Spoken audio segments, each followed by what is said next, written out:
नमस्कार दोस्तों, मैं अजय कुमार फिर से स्वागत करता हूं अपने यूट्यूब चैनल लेके ज्ञान गेस्ट चैनल में। कल हमने देखा था ऋग्वैदिक काल का भौगोलिक विस्तार। ठीक है दोस्तों, आज हमें देखना है ऋग्वैदिक काल का सामाजिक जीवन। एक बार पहले हम रिवाइज कर लेते हैं कि हमने कल क्या क्या जाना था। हमने कल ऋग्वैदिक काल का भौगोलिक विस्तार जाना था कि उसकी उत्तरी सीमा कहाँ तक थी। उत्तरी सीमा तुर्कमेनिस्तान तक थी। ठीक है दोस्तों, उसके साथ साथ जो पश्चिमी सीमा थी वो थी अफगानिस्तान तक, और पूर्वी जो सीमा थी वो थी पश्चिमी हिमालय। ठीक है दोस्तों, और जो दक्षिणी सीमा थी उसकी अरावली पर्वत।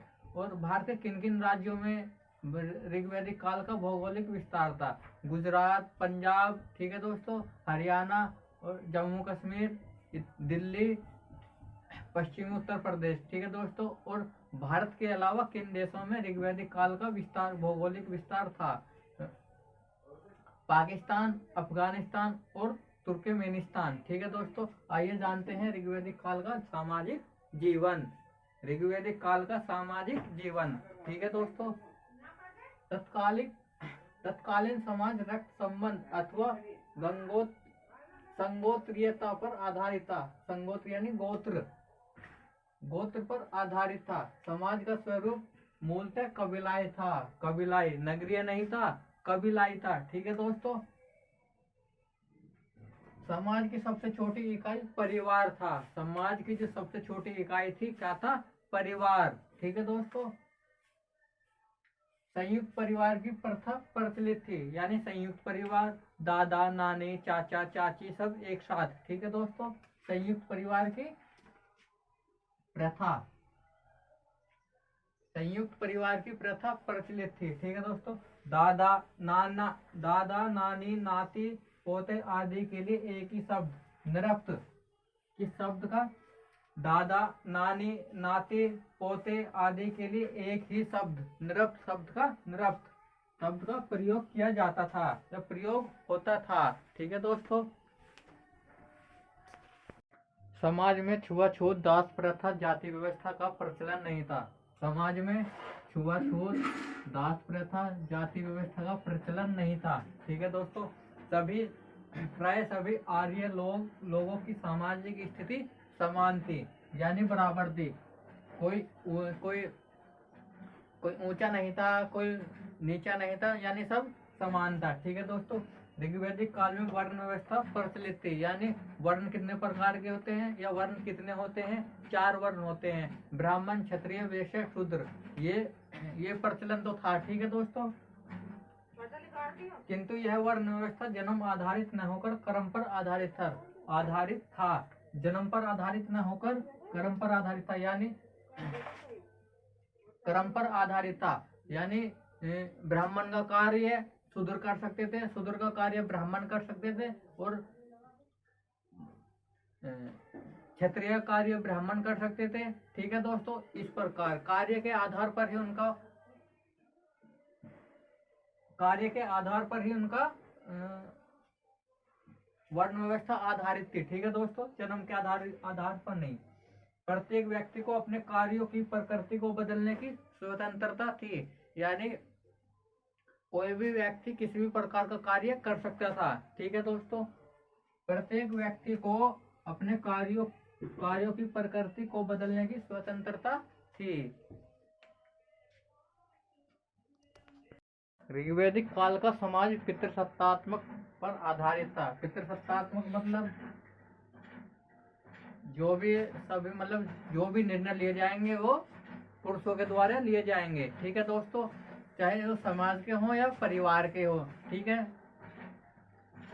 वस्तुतः इसका एक प्रमुख कारण यह था कि प्रारंभिक चरण में समाज के विभिन्न कबीलों में आपसी संघर्ष होता रहता था। क्या होता था? आपसी संघर्ष होता रहता था। इसी कारण क्योंकि समाज की रक्षा का दायित्व पुरुषों पर आधारित था। किन पर आधारित था? पुरुषों पर। ठीक है दोस्तों, अतः इसी क्रम में परिवार में पितृसत्तात्मक स्वरूप आधारित हो गए। ठीक है दोस्तों, परिवार के मुखिया को ऋग्वेद में कुलूप नाम से संबोधित किया गया है। परिवार के मुखिया को ऋग्वेद में कुलूप कुलप नाम से संबोधित किया गया है। ठीक है दोस्तों, क्या किस नाम से? कुलप नाम से संबोधित किया गया है। किंतु इसका तात्पर्य यह नहीं था कि समाज में महिलाओं की स्थिति दयनीय थी। किंतु इसका तात्पर्य यह नहीं था कि समाज में महिलाओं की स्थिति दयनीय थी। महिलाओं को भी समान एवं पर्याप्त महत्व दिया जाता था। ऋग्वैदिक काल में महिलाओं को भी समान और महत्व दिया जाता था। ठीक है दोस्तों, महिलाओं के साथ भेदभाव एवं शोषण करने वाले कारकों जैसे बाल विवाह, बहु विवाह, नियोग प्रथा, दहेज प्रथा तथा प्रदा प्रथा जैसे नियम लागू नहीं थे। ऋग्वैदिक काल में बाल विवाह, बहु विवाह, नियोग प्रथा, दहेज प्रथा तथा प्रदा प्रथा जैसे नियम लागू नहीं थे। ठीक है दोस्तों, विवाह के लिए लड़की को अपना पक्ष रखने का अधिकार था। ठीक है दोस्तों, विवाह के लिए लड़की को अपना पक्ष रखने का अधिकार था। ठीक है, यदि वो चाहे कि मुझे विवाह करना है तो विवाह कर दिया जाता था। यदि उन्हें लड़की को जीवन भर अविवाहित रहना है तो वह अविवाहित भी रह सकती थी।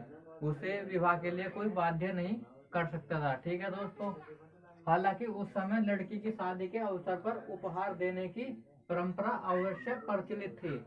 हालांकि उस समय लड़की के विवाह पर उपहार देने की परंपरा अवश्य प्रचलित थी, लेकिन यह परंपरा स्वेच्छा पर आधारित थी। यदि कोई व्यक्ति अपनी लड़की को उपहार देना चाहता है तो उपहार दे सकता है। यदि उनका विचार नहीं है उपहार देने का तो नहीं है। ठीक है दोस्तों, किंतु यह परंपरा स्वेच्छा पर आधारित थी, जिसे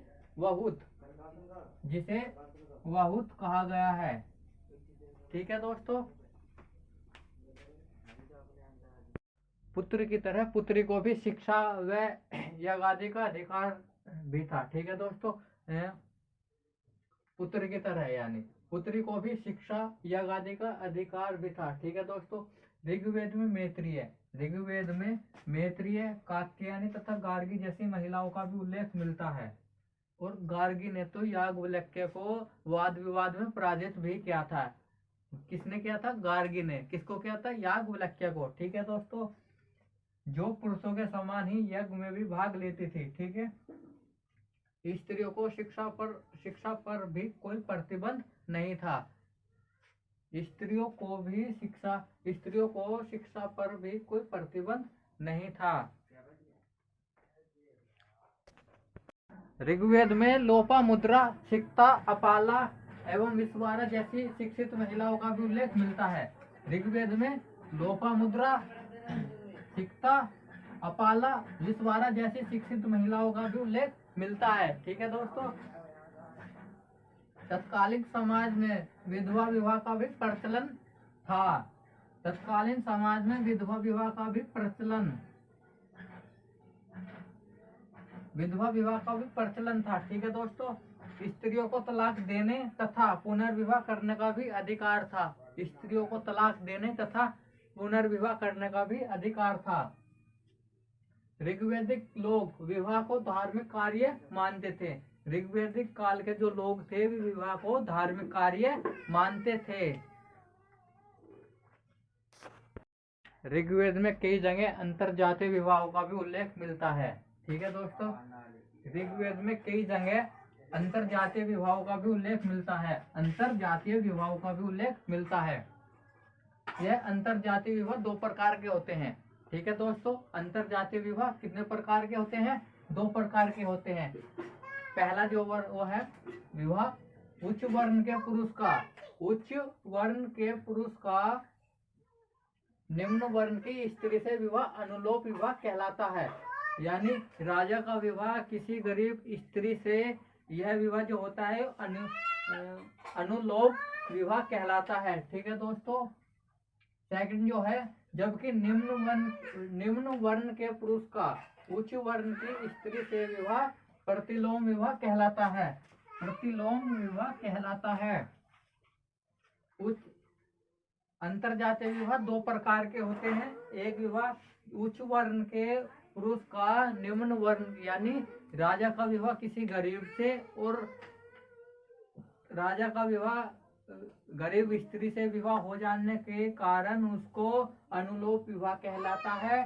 और जबकि निम्न वर्ण के निम्न यानी रानी का विवाह किसी गरीब पुरुष के साथ हो जाता है उसको प्रतिलोप विवाह कहते हैं, प्रतिलोम विवाह कहलाते हैं। यदि वीडियो अच्छी लगी हो तो लाइक करना और चैनल को सब्सक्राइब करना। धन्यवाद।